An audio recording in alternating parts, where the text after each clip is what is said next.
ہلکی پھلکی ملاقاتیں، گرم جوشی سے ہاتھ ملانا، تجارتی اور کنیکٹیوٹی کے وعدے۔ یہ برسوں کے بعد پہلا اعلیٰ سطحی دو طرفہ دورہ تھا۔ ڈھاکہ کے لیے اقدام زیادہ تر انڈیا پر انحصار کم کرنے اور چین اور خلیجی سرمایہ کاروں کے ساتھ توازن قائم رکھنے کی حکمت عملی تھی۔ پاکستان یہاں محض شریک گفتگو کے طور پر موجود ہے، نہ کہ خطے کے توازن کو بدلنے والے کردار کے طور پر۔ پاکستان اب بھی جنوبی ایشیا میں بات چیت میں حصہ لے سکتا ہے، لیکن یہ ظاہر نہیں کرتا کہ وہ انڈیا کے زیر اثر خطے میں غالب آ سکتا ہے۔ البتہ انڈیا اپنے بوجھ تلے یعنی اپنی ہندوتوا کی پالیسی کے وزن سے گر جائے تو کچھ نہیں کہا جا سکتا۔ لندن سے صحافی ثقلین امام کا سلام قبول کیجیے۔ آج ہم جنوبی ایشیا میں پاکستان کی خارجہ پالیسی پر بات کریں گے اور پرکھنے کی کوشش کریں گے کہ یہ کتنی کامیابی ہے اور کتنی ملمہ سازی ہے۔ آگے بڑھنے سے پہلے آپ سے درخواست ہے کہ میرے چینل ثقلین امام آفیشیل کو سبسکرائب کریں، بیل آئیکن کو دبائیں اور کامنٹس میں فیڈ بیک ضرور دیں، اور گفتگو پسند آئے تو دوستوں سے شیئر کریں۔ جب پاکستان کے وزیر خارجہ اسحاق ڈار 2025 اگست میں ڈھاکہ پہنچے تو یہ دورہ اسلام آباد میں ایک بڑی سفارتی کامیابی کے طور پر پیش کیا گیا۔ یہ برسوں کے بعد پہلا اعلیٰ سطحی دو طرفہ دورہ تھا اور پاکستانی میڈیا اور تجزیہ کاروں نے اسے پاکستان کی سفارتی حیثیت میں اضافہ اور جنوبی ایشیا میں دوبارہ داخلے کی علامت قرار دیا۔ ہلکی پھلکی ملاقاتیں، گرم جوشی سے ہاتھ ملانا، تجارتی اور کنیکٹیوٹی کے وعدے، یہ سب پاکستانی ذرائع ابلاغ میں اس بات کے ثبوت کے طور پر پیش کیے گئے کہ پاکستان آہستہ آہستہ انڈیا کے روایتی اثر و رسوخ کو ختم کر رہا ہے یا ریپلیس کر رہا ہے۔ لیکن جب اس دورے کو خطے اور عالمی تناظر میں دیکھا جائے تو اثر محدود نظر آتا ہے۔ ڈھاکہ کے لیے اقدام زیادہ تر انڈیا پر انحصار کم کرنے اور چین اور خلیجی سرمایہ کاروں کے ساتھ توازن قائم رکھنے کی حکمت عملی تھی۔ پاکستان یہاں محض شریک گفتگو کے طور پر موجود ہے، نہ کہ خطے کے توازن کو بدلنے والے کردار کے طور پر۔ اس دورے کا اصل مطلب یہ تھا کہ پاکستان اب بھی جنوبی ایشیا میں بات چیت میں حصہ لے سکتا ہے، لیکن یہ ظاہر نہیں کرتا کہ وہ انڈیا کے زیر اثر خطے میں غالب آ سکتا ہے۔ البتہ انڈیا اپنے بوجھ تلے یعنی اپنی ہندوتوا کی پالیسی کے وزن سے گر جائے تو کچھ نہیں کہا جا سکتا، اور ایسا تاریخ میں ہوتا ہے کہ بڑی طاقتیں اپنی غلطیوں سے تباہ ہوتی ہیں۔ پاکستان کا یہ منظرنامہ پاکستان کی خارجہ پالیسی کی 2022 کے بعد کی راہ کی عکاسی کرتا ہے۔ اندرون ملک سرکاری میڈیا اور سرکاری حامی میڈیا اور تجزیہ کاروں کی کامیابیاں اور اسٹریٹجک کامیابی کے طور پر منائی جا رہی ہیں، جن کا وہ بار بار ذکر کر رہے ہیں، لیکن بیرونی تجزیہ کار انہیں اکثر محدود یا وقتی نوعیت کے اقدامات کے طور پر دیکھتے ہیں۔ گزشتہ 3 سالوں میں واقعی کچھ اہم کامیابیاں ہوئی ہیں، یہ ہمیں تسلیم کرنا پڑے گا، لیکن خاص طور پر چین، ترکی، آذربائیجان اور بین الاقوامی مالیاتی اداروں کے ساتھ۔ لیکن آج جو کامیابیاں پاکستان کو زیادہ منا رہا ہے وہ دراصل امریکی مفادات کے ساتھ محتاط ہم آہنگی سے حاصل ہوئی ہیں، اور اس دوران چین کے ساتھ تعلقات برقرار رکھنا پاکستان کے لیے ناگزیر ہے۔ اگر اسلام آباد کا چین سے تعلق کمزور یا مخدوش ہو گیا تو اس کی مبینہ سفارتی کامیابی ایک بار پھر زوال کا شکار ہو جائے گی۔ چین آج بھی پاکستان کی خارجہ پالیسی کا سب سے بڑا اور سب سے مضبوط ستون ہے۔ چائنا پاکستان اکنامک کوریڈور کے دوسرے مرحلے کی بحالی نے نہ صرف اقتصادی سرمایہ کاری کو دوبارہ فعال کیا ہے، بلکہ 2 ملکوں کے باہمی تعلقات اور پاکستان کی بیلٹ اینڈ روڈ منصوبے میں شمولیت کو بھی مستحکم کیا ہے۔ اسلام آباد کے لیے صرف اقتصادی پروگرام سی پیک نہیں، بلکہ ایک سٹرکچرل بانڈ اور چین کے یوریشیا ویژن میں پاکستان کی اہمیت کی علامت ہے۔ چین سے پاکستان کا تعلق اسٹریٹجک ہے جو کئی دہائیوں سے چل رہا ہے۔ امریکہ سے ٹرانزیکشنل ہے جو وقت کے ساتھ بدلتا رہتا ہے۔ ترکی اور آذربائیجان کے ساتھ تعلقات بھی پاکستان کے لیے کلیدی حیثیت رکھتے ہیں۔ مشترکہ دفاعی پیداوار، اربوں ڈالر کی سرمایہ کاری اور کشمیری مسئلے پر مستقل سیاسی حمایت اس بات کی علامت ہے کہ تعلقات محض وقتی سودے نہیں بلکہ باہمی اعتماد اور سیاسی حمایت پر مبنی ہیں۔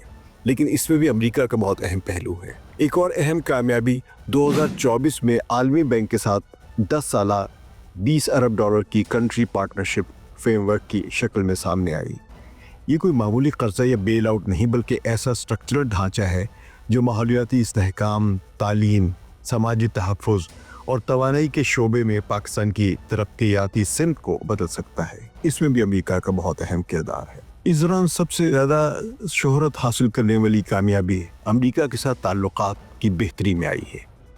مئی 2025 میں پہلگام کے بعد بھارت پاکستان جھڑپ کی روک تھام میں یا جنگ بندی میں امریکی ثالثی کے کردار کو پاکستان نے بہت سراہا اور واشنگٹن میں اس چیز کی وجہ سے پاکستان کو اہمیت بھی ملی، لیکن انڈیا نے اس کی تردید کی۔ صدر ڈونلڈ ٹرمپ نے اس بحران میں اپنی ثالثی کا دعویٰ کیا اور پاکستانی فوجی سربراہ کو وائٹ ہاؤس میں غیر معمولی تقبال ملا۔ امریکی کمپنیوں نے پاکستان کی توانائی کی منصوبہ بندی میں دلچسپی دکھائی۔ پاکستان کی تیل اور گیس کے ذخائر جو پاکستان کو تو پتہ نہیں مگر صدر ٹرمپ کو معلوم ہو گئے، حالانکہ US جیولوجیکل سروے میں بھی ان کا ذکر نہیں ہے۔ ریئر ارتھ منرلز جن کا دعویٰ پاکستان کرتا ہے، اس کی تاحال کسی ذمہ دار عالمی ادارے نے تصدیق نہیں کی، شاید چین کو بھی نہیں معلوم۔ تاہم امریکہ کی ان میں دلچسپی یہ واقعی ایک اہم پیش رفت ہے، لیکن یہ تعلقات زیادہ تر وقتی اور مشروط ہے۔ واشنگٹن پاکستان کو طویل مدتی ساتھی کے طور پر نہیں بلکہ مخصوص مواقع میں استعمال کے لیے مفید پارٹنر کے طور پر دیکھتا ہے۔ یہ پاکستان کی 6 دہائیوں کی تاریخ میں ایسا ہی ہوا ہے۔ روس کے ساتھ تعلقات بھی عملی نوعیت کے ہیں۔ 2023 اور 2024 میں بارٹر ٹریڈ کے معاہدے جس کے تحت پاکستان تیل، LNG اور گندم درآمد کر سکتا ہے اور کرتا ہے، عملی طور پر مفید ہے، لیکن اس میں کسی اسٹرکچرل گہرائی یا مستقل تعلق کا فقدان ہے۔ خلیج کے ممالک خاص طور پر سعودی عرب اور متحدہ عرب امارات سے بھی پاکستان نے اربوں ڈالر کی سرمایہ کاری اور آزاد تجارتی معاہدوں پر ابتدائی بات چیت کی ہے۔ موجودہ حالات میں یہ سرمایہ کاری وقتی طور پر معیشت میں مدد دے سکتی ہے، لیکن اس کی کامیابی داخلی سیاسی استحکام اور قوانین کی تعمیل پر منحصر ہے۔ پاکستان میں دونوں چیزوں کا فقدان ہے۔ مجموعی تصویر یہ ہے کہ پاکستان نے واقعی کچھ کامیابیاں حاصل کی ہیں، لیکن یہ کامیابیاں یکساں نہیں ہیں۔ چین، ترکی، آذربائیجان اور عالمی بینک کے ساتھ اسٹرکچرل وابستگی ہے، جبکہ روس، امریکہ اور خلیج کے ساتھ تعلقات زیادہ تر وقتی یا ٹرانزیکشن اور مفادات پر مبنی ہیں۔ یہ تعلق ڈونلڈ ٹرمپ کی ذات کی حد تک محدود ہے۔ ان کے جانے کے بعد پاکستان کہاں کھڑا ہوگا کسی کو نہیں معلوم، اور امریکہ سے پاکستان کے تعلقات میں یہ بہت اہم معاملہ ہے۔ کچھ اہم خطرات بھی ہیں۔ سب سے بڑا خطرہ اقتصادی کمزوری ہے۔ مسلسل IMF پروگرام، کمزور برآمدات اور صنعتی ترقی کی ناکامی یہاں تک کہ اسٹرکچرل معاہدے بھی خطرے میں ڈال سکتی ہیں۔ دوسرا خطرہ خارجہ پالیسی میں فوجی اثر و رسوخ کا بڑھ جانا ہے، جس سے تعلقات کی ترجیحات محدود اور سیکیورٹی مرکوز ہو جاتی ہے۔ تیسرا خطرہ توازن پر برقرار رکھنے کی دشواری۔ امریکہ، روس، چین، سعودی عرب اور ایران کے ساتھ بیک وقت تعلقات قائم رکھنے سے لچک تو بڑھتی ہے، لیکن اعتماد بھی کم ہوتا ہے۔ آج پاکستان کی خارجہ پالیسی کی سب سے بڑی حقیقت یہ ہے کہ اس کی حالیہ کامیابیاں امریکی تعلقات کے ساتھ چینی تعلقات کی حفاظت کے توازن پر ہیں۔ یہ توازن ابھی قائم ہے، لیکن اگر کہیں بھی کھلاؤ آیا یا پھیلاؤ آیا یا غلط فہمی ہوئی تو پاکستان کی مبینہ کامیابیاں دوبارہ زوال کا شکار ہو سکتی ہیں۔ اس تناظر میں اسحاق ڈار کا دورہ ڈھاکہ علامتی ہے۔ باتیں بہت ہوئی ہیں، سلام دعا، وعدے وعید، اسٹرکچرل نوعیت کی کوئی بڑی بات نہیں ہوئی۔ یہ پاکستان کے دوبارہ عالمی اور خطے کے مذاکرات میں داخلے کی نشاندہی کرتا ہے، لیکن حدود کو بھی واضح کرتا ہے۔ ڈھاکہ اپنے مفادات کے توازن کے لیے آگے آیا ہے۔ واشنگٹن نے وقتی توجہ دی اور بیجنگ نے فیصلہ کن کردار ادا کیا ہے۔ پاکستان کے لیے سبب یہ ہے کہ موجودہ کامیابیاں زیادہ تر چین اور امریکہ کے درمیان احتیاطی توازن پر ہے۔ اگر یہ توازن برقرار رہا تو کامیابیاں بڑھ سکتی ہیں، اگر نہیں تو پاکستان کی مبینہ سفارتی کامیابیوں کا جادو جلد ختم ہو جائے گا۔ اگر پاکستان کی کامیابیوں کے دعووں کا تجزیہ کیا جائے تو اس میں بنیادی نقطہ فوج کے سربراہ کی تعریف و توصیف کرنے کے علاوہ دوسرا کوئی مقصد نظر نہیں آ رہا۔ کیا ایک عہدے کی کامیابی ریاست کی کامیابی سمجھی جا سکتی ہے، جس سے ابھی تک کوئی بڑا اسٹریٹجک معاہدہ نظر نہیں آیا؟ اگر پاکستان اور بنگلہ دیش کے درمیان اقتصادی، تجارتی یا سرمایہ کاری کی بات ہوتی ہے تو سیدھی بات ہے، پاکستان کے پاس نہ سرمایہ ہے، نہ تجارت کے لیے کھپت کی بڑی مارکیٹ ہے، اور نہ ہی ایڈوانس ٹیکنالوجی ہے۔ دونوں ٹیکسٹائل کے مصنوعات برآمد کرتے ہیں اور شاید دونوں کا اسی میں مقابلہ جاری رہے گا۔ یہ مقابلہ جاری بھی رہ سکتا ہے اور مسائل بھی پیدا کر سکتا ہے۔ اسے اسٹریٹجک پارٹنرشپ بنتے ہوئے دیکھنا شیخ چلی کے خواب سے زیادہ کچھ نہیں کہا جا سکتا۔ ثقلین امام کو اجازت دیجیے، خدا حافظ۔